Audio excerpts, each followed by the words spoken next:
Mga kapatid, pinaka-hot topic nitong linggo ang video na in-upload ng mga social networking site kung saan isang estudyante ang nakipagtalo sa isang lady guard sa LRT Santolan Station. Oo nga, Jovi, umani ng matinding batikos ang estudyante at para kunin natin ang kanyang panig live po ngayon sa ating programa si Paula Salvosa. Good evening sa iyo, Paula. Una kong tanong sa iyo, kumusta ka na? Medyo nakaka-recover naman na po. Pero, masakit pa rin po yung mga nangyari. Kasi, grabe po yung impact tsaka yung effect po sa buhay ko. Totoo ba yung balita na hindi ka na nakapasok sa iyong paaralan? At may kinalaman ba talaga ito sa video nga na kumalat? Hindi po, I was advised and I preferred to not go to school muna kasi po mainit pa nga po. Natatakot po kasi akong sumakay ulit ng LRT baka po sakali. Baka po kasi may bumato or something. Baka po magalit yung mga tao, baka makilala po nila ako dahil dun sa video. Pero hindi po totoo na na-expel ako. Paula, in the spirit of fairness, dahil nakunan na namin ng pahayag yung naka-enkwentro mo na security guard. So, bibigyan ka namin ng pagkakataon kung paano mo sasabihin sa amin yung talagang nangyari sa iyong bersyon nung araw na yon at yung mga nangyari before pa nakuhanan ng camera yung insidente. Yun nga po kaya nga po nagpa-interview ako sa inyo so that I get the chance to explain po talaga yung nangyari nung Tuesday bago mag 2 p.m. po. So, papasok po ako ng LRT station, merong x-ray machine, may guard po doon sa x-ray machine, tapos doon po pagpasok sa parang arc, meron din pong guard. Tapos, nakita ko po kasi yung guard doon sa may parang arc, nakita ko po siya na sumisenyas na pumasok. So, yung bag ko po kasi, maliit lang po siya. As in, parang pouch lang na sling bag, ganyan. So, pinubuksan ko na. Tapos, papasok ko. Narinig ko yung lady guard dun sa may x-ray machine. Sabi niya, "Miss, pakalagay yung bag mo sa machine." Ganun po yung tono. So, parang ako, inaamin ko naman po, sumigaw din ako. Sabi ko, "What's your problem?" Sabi ko, "You don't have to shout at me," ganyan. Tapos, nilagay ko rin naman po yung bag. Ito na yung bag ko, ganyan. Tapos, pagkalagay ko po ng bag ko, pumunta ako sa kabilang end ng machine para kunin na nga po yung bag. Doon na po niya ako sinundan, doon na po niya ako ginrab. Ang sabi niya sa akin, "Anong problema mo?" Or, "Miss, anong problema mo?" Parang ako, "You are my problem." Tapos, yun nga po, doon niya ako ginrab. After niya pala akong sabihan na, "Miss, anong problema mo?" Sinundan niya ako. Tapos, nandun ako sa end ng machine, kinukuha ko po yung bag ko. Bigla na po niya akong ginrab. Pumunta daw po kami sa office nila. Pagkatapos po niya sabihin yun, bumalik siya dun sa pwesto niya talaga. Sinundan ko po siya. Sabi ko, "Tara, let's go to your office. Let's go to your office." Tapos hinawakan ko po siya. Sabi ko, "Diba this is what you did to me?" Tapos, pumasok na kami, dumating na yung supervisor niya. Tapos sabi nung supervisor, "Ma'am, ano po ba nangyayari?" Ganyan. Tapos, nandun na yung supervisor, yung lady guard po, biglang maamo na po yung mukha niya. Tapos sabi niya sa akin, "Ma'am, hindi ko po kayo sinisigawan. Ma'am, hindi ko po kayo hinablot." Doon po ako lalong nagalit kasi sabi ko, yun na, doon na po yung lumabas yung, "So you're making me look like I'm a liar," ganyan. Tapos, sabi niya po, "Hindi ko po kayo sinigawan," ganyan. Sabi ko, now I'm the bad person and ikaw yung kawawa dito sa sitwasyon na to." Tapos ang sabi po nung supervisor niya, and I quote, "Magsusorry ka o tatanggalin ka." So nagsusorry po siya, pero nagsusorry siya na parang sarcastic po. Sabi niya, "O di sorry na lang po, o di sorry po," ganun. So parang doon ko sinasabi na nakita rin po talaga sa video na you're apologizing to me? Is that how you say sorry? You're apologizing to me in that manner? Ganyan. Tapos, habang nagsasalita po ako, hindi po nakikita sa video. Yun po kasi yung gusto kong i-clarify talaga. nakita lang po sa video yung facial expression ko, na galit ako, pero hindi po nakita ng buong Pilipinas, ng lahat ng tao, pati sa ibang parte ng mundo, na yung lady guard, habang kausap ko siya, ngumingiting aso po siya sa akin. Tapos kung paano po siya mag-sorry sa akin. Na yun nga po yung nagagalit ako kasi bakit ngayon ang lumaluma na yung mga nagsalita? Tapos doon na po, nag-freak out na ako, ganyan. Inaamin ko naman po talaga na sabi ko sa kanya, I'm really pissed, sorry. De, Paula, meron din kasi mga kumakalat, ito naririnig natin doon sa social networking sites na yung version na sinasabi na ang hinihiling mo sa kanya ay lumuhod para mag-sorry sa'yo. So, maaari ba namin, sabi ng Lady Guard, so we want you to give us your, yung version mo na kung totoo ba to o hindi. Ayun po, gusto ko pong ding linawin yun. Kasi parang sino ba naman po ako para magpaluhod ng tao, diba? Parang mukha lang po kung yagit dun sa LRT, tas magpapaluhod ako ng tao.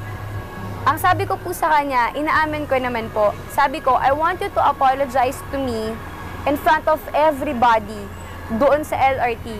But never ko pong sinabi na lumuhod siya sa harapan ko.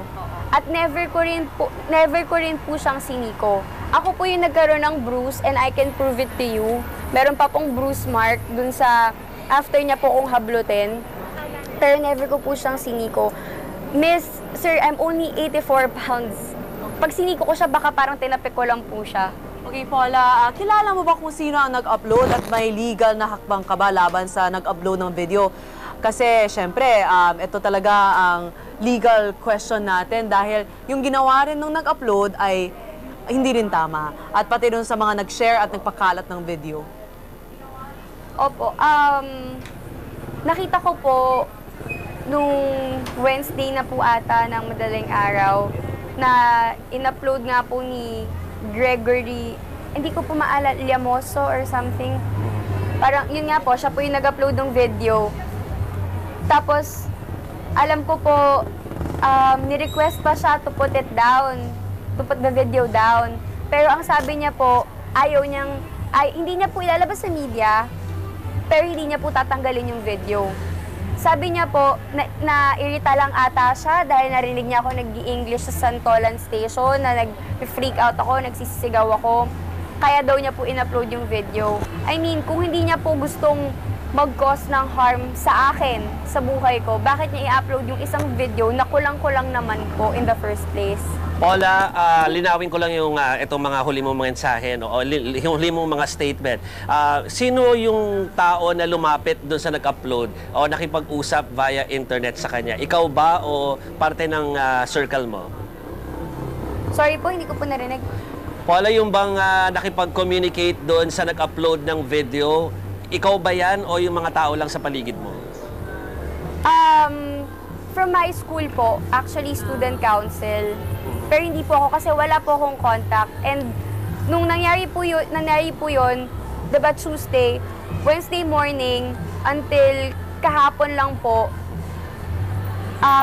I shut down everything. My Facebook, my Twitter. Kasi, aminin ko po, sobrang traumatic po talaga. Hindi ko alam. Alam niyo po yung feeling na makikita niyo na lang po yung sarili niyo sa internet. Hindi ko po talaga... Paula, kaya namin tinatanong sa iyo yun, dahil nga mukhang meron kasing mga experts at mga legal personalities na nagsasabi na pwedeng habulin doon sa puntong yon yung nag-upload. Kasi sa inyong mga mensahe kayo na sinasabi mo na parang may pumipigil sa kanya o may nagsabi sa kanya na tanggalin niya na yung pagkaka-upload, pero hindi niya pa rin ginawa. So, ang tanong na lang namin sa iyo ay kung ano yung magiging move mo. Meron ba legal move kang gagawin para harapin itong nag-upload na yan? Yun nga po kaya po lumapit ako din, lumapit po ako sa inyo. Nung hinihingi nyo na po yung side ko, na magsalita na nga po, ginrab ko na po talaga yung chance para finally masabi po sa lahat ng tao. At gusto ko rin humingi ng tulong dahil dun sa ginawa ng vlogger na nag-research po kasi talaga ako. Okay. Sabi po na parang if someone published anything against another person, may it be true or right, Ay, may it be true or false, libel po talaga siya.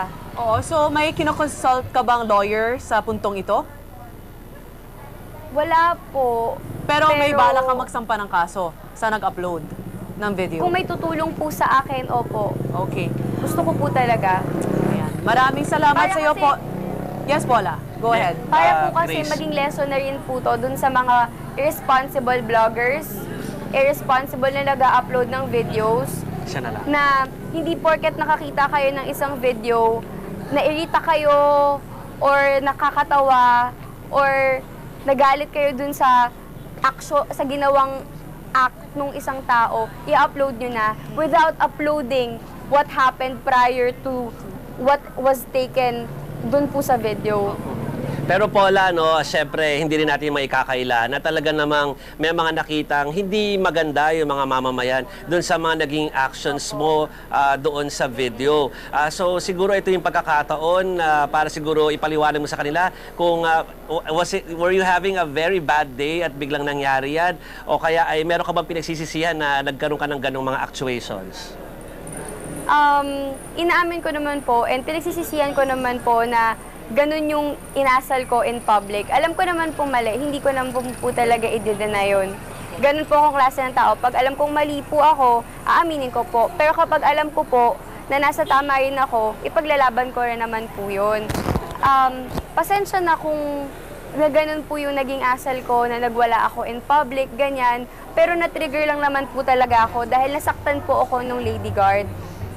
Tapos, pero I don't think naman po I deserve all of this, na umabot pa po trending worldwide, na binabash nila ako on Twitter, on Facebook, hindi naman po ako nanakit ng tao, hindi naman po ako nagmura dun sa video, galit na galit lang po talaga ako, inaamin ko naman yun.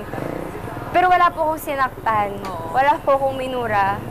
Sana naman po, maging open-minded tayo. Kasi ako, aminado ako, nakakakita ako ng mga video sa ganyan. Pero hindi ako basta-basta nag-iiwan ng comment. Okay, Paula, alam mo, po. nagpapasalamat kami sa iyo sa yung tiwala na binigay mo sa amin. At syempre, gusto rin naming makatulong sa iyo dahil sinabi mo nga na kung may makakatulong sa iyo, gusto mo nga magsampa ng kaso. Siguro pwede natin i-refer siya. Sa mga ibang abogado na gusto magbigay ng services para sa kanya. Na no? taga TV5. The same way na pati yung ating lady guard, kung kailangan din niya ng assistance, we'll give it to her. Oo. On Ano that, po pala, last thing sana, on that note, Paula, yes? yun po, gusto ko lang po sana din na sana yung vlogger and yung lady guards lumabas po din sila, nakaharap ako. Kasi gusto ko lang po talagang lumabas yung totoo. Hindi po ako humahanap ng kakampi sa akin or kung ano man. Gusto ko lang po talagang lumabas yung totoo. Okay. Kaya sana lumabas sila kasama ako sa isang interview. Handa po ako. Kahit magpa-lie detector test pa kaming tatlo. Alright. On that note, Paula, maraming salamat sa iyo. At nagtiwala ka sa amin dito sa News 5 para sa iyong panig ng istorya. Apo. Maraming salamat din po. Okay, ano tayo ng konti, ano? Mag-iba naman tayo mula doon at bibigyan natin ng follow-up report tungkol dyan. Yes. Ang ating mga kapatid doon sa musunod na edition ng ating mga newscast, pati yung mga weekend news namin. Lalo sinabi niya yung tungkol sa PASA, we'll try to look into that.